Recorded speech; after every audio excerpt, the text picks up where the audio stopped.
रसूल पे चलते। आओ हुजूर की बारगाह। कहते हैं नबी पाक की बारगाह में आए, हुजूर ने चेहरे देखे, करीम से मसला नहीं पूछना पड़ा। मेरे मुस्तफा करीम ने फरमाया भूख लगी हुई है तुम तीनों को? 3-4 दिन हो गए। अल्लाह के रसूल ने फरमाया मुझे पूरा हफ्ता हो गया है। सबब कुछ और है जिसको तो खुद समझता है। जवाल बंदा ए मोमिन का बेजरी से नहीं, भूख नुकसान का वजह नहीं बनी, वजह कोई और बनी है। रिश्वतें के जो बाजार गर्म हुए हैं लूट मार के, ये रोटी के लिए नहीं, ये ज्यादा खाने के लिए, ये बैंक बैलेंस के लिए गरम है। ये लूट मार का मकसद कोठियां बनाना है, रोटी का तो रब करीम का वादा है। तो जो रोज रोता है शाम को कि मेरा कारोबार कोई नहीं, असल में कहता है बंगला कोई नहीं, असल में कहता है कार कोई नहीं, पजारो कोई नहीं, रोटी तो अल्लाह अता फरमाता है, उसका वादा है। फरमाया हुजूर ने 3 दिन बीत गए, चलो। मेरा बेतकल्लफ सहाबी है अबुल हसन अंसारी, वो बड़े नसीब वाले होते हैं जिनको मेरे नबी पाक खुद कहते थे कि तेरी फलानी जिम्मेदारी है। इस जमाने का तो किसी को कह दिया जाए ये तेरी जिम्मेदारी है तो कहता है ये तो फटीके डालने लग गया है, यहां से तो छुट्टी कर देनी चाहिए। खुश होते थे सहाबा के हमारी जिम्मेदारी लगी। कहते हैं हजरत अबुल हसन अंसारी के घर गए, नबी पाक ने फरमाया भूख बड़ी लगी है, खाना ला। कहते हैं हुजूर ने उसे कहा तो उस आदमी को तो वजद ही हो गया। उसने कहा मेरे इतने नसीब कि हुजूर का ये खाना खिला। आओ देखो दुनिया वालों, आज जो सबसे ज्यादा इज्जत वाला है वो मेरा मेहमान बना हुआ है। फरमाते हैं वो दौड़े गए, बकरी उठाई, जिबा की, बीवी को कहने लगे रोटी तैयार कर। उधर खजूरें तोड़ी, अंगूर तोड़े, कहने लगे हुजूर आप जब तक तनावुल करें तब तक खाना पक जाता है। हजरत उमर कहते हैं रोटी पक के आई, बड़ा प्यारा गोश्त, बड़ा अच्छा सालन, बड़ा खूबसूरत खुलूस वाला खाना। फरमाते मैंने बड़ा ही खाया। नबी पाक ने ना एक रोटी ली और छोटी चपाती, थोड़ा थोड़ा सालन कोनों से, और जब नबी पाक ने खा लिया तो हुजूर की आंखों में आंसू आए। हजरत अमर कहने लगे हुजूर रोए क्यों? नबी पाक ने फरमाया सोचता हूं 7 दिन के फाके के बाद खाया है, पर डरता हूं रब इसका हिसाब पूछेगा तो जवाब कैसे देना है, इसका हिसाब भी तो देना है ना जो खाया है। तो हजरत उमर फारूक के हाथ में कुछ चीज थी, जोर से जमीन पे मारी, का महबूबा 7 दिन के बाद भी रोटी खाए तो हिसाब देना है। नबी पाक फरमाने लगे उमर वो मालिक है ना, तो जब देता है तो हिसाब नहीं ले सकता, हिसाब तो देना है, हिसाब तो देना है, तैयारी रखो। सहाबा किराम फरमाते हमने इरादा किया कि आज के बाद हम फिर फाके करेंगे, कम खाएंगे, इसलिए कि हिसाब देना। मेरे भाई वो फाका कशी करते थे, डरते थे। यहाँ तो लोग खा के बीमार है, खाते जा रहे हैं, सोते जा रहे हैं, खाते जा रहे हैं, सोते जा रहे हैं। ये भी वक्त आएगा रमजान शरीफ का, सवेरे दर्स पे आओ कहते नींद बड़ी आती है, सवेरे 2 सिपारे पढ़ के सोया करो कहते साहब नींद बड़ी आती है। फजर के बाद ही तो वक्त होता है अल्लाह अल्लाह करने का, सहरी का, खाते जा रहे हैं, सोते। लोग जमात से नमाज नहीं पढ़ते सो जाते, जमात का सवाब छोड़ के सो जाएंगे। भाई रमजान मुबारक में फाका कशी की ट्रेनिंग होती है, फाका कशी की तरबियत ले रमजान में, रोके अपने आप को, तरबियत होगी। और हमारे सूफिया फरमाते हैं जो ज्यादा खाता है उसका नफ्स उसको ज्यादा पे मायल करता है, ख्वाहिशात नफ्स पैदा होती हैं। मेरे नबी पाक अलैहिस्सलाम ने जवानों को हुक्म दिया है या माशरल शबाब, ओ जवानों, या रसूलल्लाह क्या हुक्म है? फरमाया या निकाह कर लो अगर ताकत है, नहीं ताकत तो रोजे रखो। हुजूर रोजे से क्या होगा? फरमाया तुम्हारा नफ्स कुचला जाएगा, शैतान वसवसा अंदोजी नहीं करेगा। आज नौजवान बढ़ बढ़ के खाता है, बहुत ज्यादा खाता है, कभी इस होटल से खाता है, कभी उस होटल से खाता है। इतना ज्यादा खाएंगे तो नफसानी कुव्वतें उछल करके आएंगे, मुश्किल हो जाएगा। शादियां देर से होती हैं, माँ बाप आंखें बंद करके बैठे हुए हैं। अगर माँ बाप की जिम्मेदारी हो और माँ बाप निकाह न करे तो नबी पाक ने फरमाया बच्चे गुनाह करेंगे तो जितना गुनाह बच्चे को उतना बाप को भी होगा।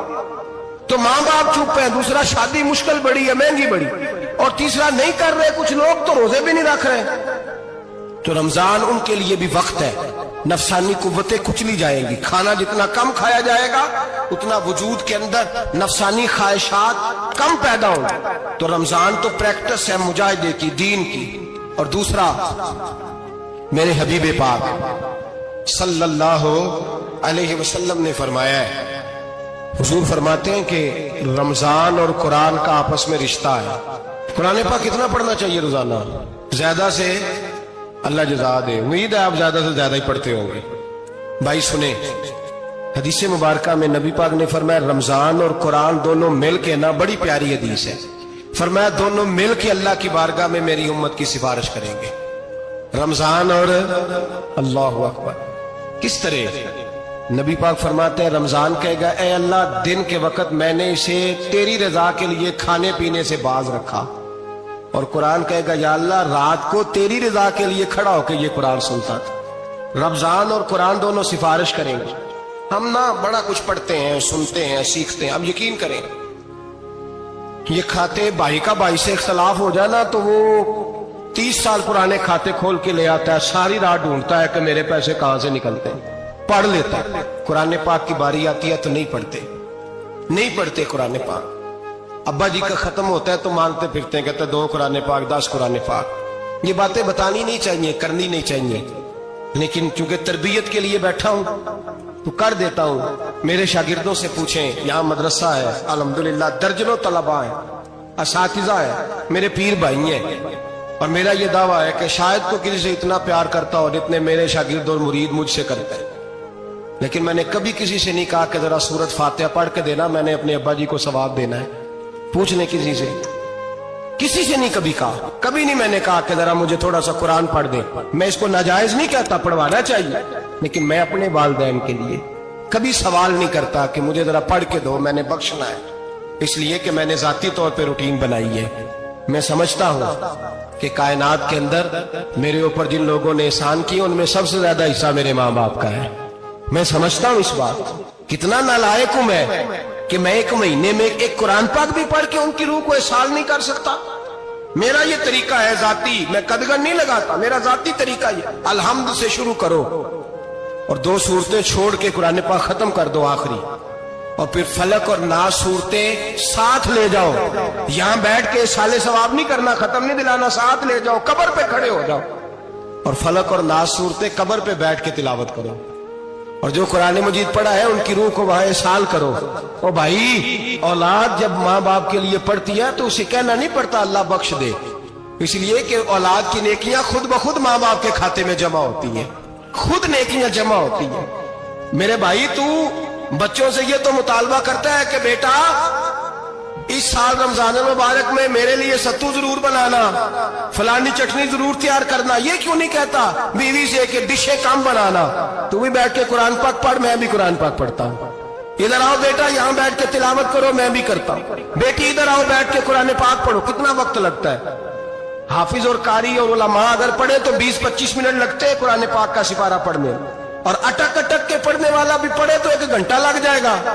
और मेरे नबी पाक सल्लल्लाहु अलैहि वसल्लम ने फरमाया जो कुरान पढ़ते हुए अटकता है अल्लाह उसे डबल सवाब अता फरमाता है।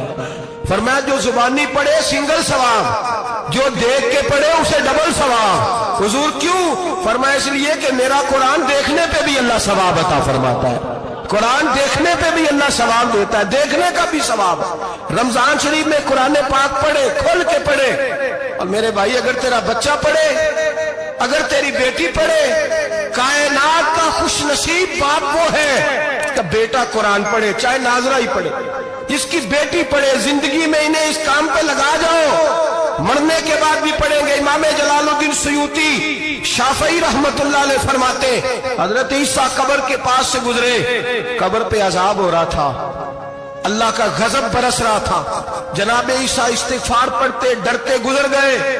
थोड़ी देर के बाद, चंद घंटों के बाद गुजरे तो उसी कब्र पे फूल खिले हुए थे, रहमत बरस रही थी। हजरत ईसा अलैहिस्सलाम अर्ज करने लगे, मौला तू बेनियाज है, मेरी ताकत नहीं तेरे कामों में बोलने की, पर अभी तो यहाँ अज़ाब हो रहा था, अभी रहमत बरस रही है। जनाब ईसा कहते हैं आवाज़े खुदाबंदी आई, ईसा बंदा बड़ा गुनाहगार था, पापी था, मुजरम था, खताकार था, लेकिन जब इसका इंतकाल हुआ, इसकी बीवी हामला थी, उसके पेट में बच्चा था, बच्चा इसके इंतकाल के बाद पैदा हुआ। आज वो 4-4.5 साल का हुआ है, मकतब में गया है, मदरसा में गया है, उस्ताद ने बिस्मिल्लाह शरीफ पढ़ाई है। फरमाया उसने तोतली जुबान से कहा है बिस्मिल्लाहिर्रहमानिर्रहीम का, ऐसा मुझे बतला इस जमीन पर वो मासूम जिसे अभी रहमान और रहीम कहना नहीं आता, वो तोतली जुबान से मुझे रहमान और रहीम कहे। اور میں اسی زمین پہ اس کے باپ کو عذاب دوں؟ فرمایا اس نے ایک بار رحمان اور رحیم کہا ہے، میں نے اس کی باپ کی قبر کو نور سے معمور فرما دیا ہے، نور سے بھر دی ہے قبر، برکت سے بھر دی ہے۔ اللہ کرے میرے بیٹے بھی قرآن پڑھیں، اللہ کرے میری بیٹیاں بھی قرآن پڑھیں، اللہ کرے ہم سب کی اولادیں قرآن پاک پڑھیں۔ دیکھیں نا امام اعظم ابو حنیفہ رمضان میں 61 قرآن پاک پڑھتے تھے۔ کتنے؟ 60 ٹیک اللہ اکبر۔ ایک قرآن پاک دن میں پڑھتے پورا، ایک رات کو پڑھتے، ایک تراوی میں پڑھتے۔ 61 قرآن پاک امام صاحب پڑھتے۔ آپ فرماتے میں نے چھوڑ دیے سارے وظیفے، میں صرف رسول اللہ کا قرآن پڑھتا ہوں۔ رمضان سارا قرآن پاک، سارا رمضان۔ اب تو عادت ہی نہیں رہی ہمیں قرآن پاک۔ اگر لوگ ناراض نہ ہو تو محفل نعت ہوتی ہے تو تلاوتیں کتنی ہوتی ہیں، اور نعتیں ہم نے ذوق ہی نہیں بنایا، ذوق ہی نہیں بنایا ہم نے تلاوت قرآن کا، اس لیے کہ قراء علماء فقراء ان کو ہم تیار ہی نہیں کر رہے، ہم تو ایکٹر پال رہے ہیں جو پیسے لیتے ہیں نعت خوانی کے، معاذ اللہ۔ او میرے بھائی، کیا قرآن میرے نبی کی نعت نہیں؟ حضرت عائشہ صدیقہ رضی اللہ تعالیٰ عنہ کے پاس صحابہ گئے، کہنے لگے اماں جی ہمیں نبی پاک کا اخلاق بتلائیں، تو اماں جی کہنے لگی جاؤ جا کے قرآن پاک پڑھو، قال خلقہ القرآن، سارا قرآن میرے نبی کے اخلاق کا انعام ہے۔ یہ ساری نعت ہے، یہ ساری نعت۔ اس نعت کو سننے لوگ کیوں نہیں آتے؟ اتنا راش میں اپنے نعت میں اتنا تراوی پہ کیوں نہیں ہوتا؟ اور ملت کا جوان یاد رکھے، بوڑھے تراویاں پڑھتے ہیں، ضعیف تراویاں پڑھتے ہیں، گھٹنوں میں درد ہے تراویاں پڑھتے ہیں، بیمار بوڑھے تراویاں پڑھتے ہیں، جوان وہاں چوک میں کھڑے۔ کیا جوانی اس لیے ہے چوکوں میں کھڑا ہوا جائے؟ کیا جوانی اس لیے ہے کہ سعودی عرب جانے کے لیے پاسپورٹ بنانا ہو تو 2.5 گھنٹے کھڑا رہے تو؟ شناختی کارڈ کے دفتر تو کھڑا رہے، پروٹیکٹر کے لیے کھڑا رہے، کافروں کے سامنے کاسا لیسی کرنے کے لیے تو کھڑا رہے، تو نوکری پہ جائے تو ساری رات کھڑا رہے، اور تو قرآن کے لیے کھڑا نہیں ہوتا؟ میرے محبوب نے فرمایا من قام ایمانا واحتسابا غفر له ما تقدم من ذنبه، فرمایا جو رمضان المبارک میں اللہ کی رضا کے لیے گناہوں کی معافی کے ارادے سے قیام کرے گا، راتوں کو عبادت کرے گا، اللہ اس کے پچھلے سارے گناہ معاف فرما دے گا۔ نوجوان ارادہ کریں، پروگرام بنائیں کہ انشاءاللہ قرآن پڑھنا بھی ہے، قرآن پڑھوانا بھی ہے، سننا بھی ہے، اور انشاءاللہ بولیے سننا بھی ہے اور پڑھنا بھی ہے اور پڑھانا بھی۔ ہمت کریں، دلیری کریں، آ کے کھڑے تو ہو، اللہ توفیق عطا کرے گا۔ پہلی بات یہ کہ روزہ رکھیں، دوسری بات یہ کہ قرآن پاک کی تلاوت کریں، اور روزہ رکھیں تو روزے کے سارے حسن سمیت اسے رکھیں۔ نبی پاک نے فرمایا رمضان غمخواری کا مہینہ ہے، غمخواری کریں۔ ہمارے زمانے میں 2 قسم کی تکلیفیں ہیں، ایک تو غریب آدمی، اس کا حال یہ ہے کہ وہ مانگتے ہی گزارا کرنا چاہتا ہے، اس نے ہاتھ یوں کر لیا ہے تو اب اس کا یوں ہونے کو تیار نہیں۔ ضرورت اگر کسی آدمی کو کسی دروازے پہ لے جاتی ہے تو برا نہیں، لیکن سوال کا اپنے اوپر دروازہ کھول لینا یہ ٹھیک نہیں۔ فاقہ کشی پیدا کریں، حوصلہ پیدا کریں، تھوڑے پہ گزارا کرنا سیکھیں۔ غریبوں کو بھی اجازت نہیں کہ وہ نکل کھڑے ہوں میدان میں مانگنے کے لیے، ٹولیاں نکلتی ہیں رمضان میں، جتھے نکلتے ہیں خیرات اکٹھی کرنے والے۔ بچیں، میرے نبی پاک صلی اللہ علیہ وسلم نے فرمایا جس نے بغیر ضرورت کے سوال کیا، جب قیامت کے دن آئے گا تو اس کے چہرے کے اوپر گوشت نہیں ہوگا، صرف ڈھانچہ ہی ہوگا۔ اتنی بھیانک صورت میں آئے، بغیر اشد ضرورت کے سوال نہ کر، کبھی سوال نہ کر۔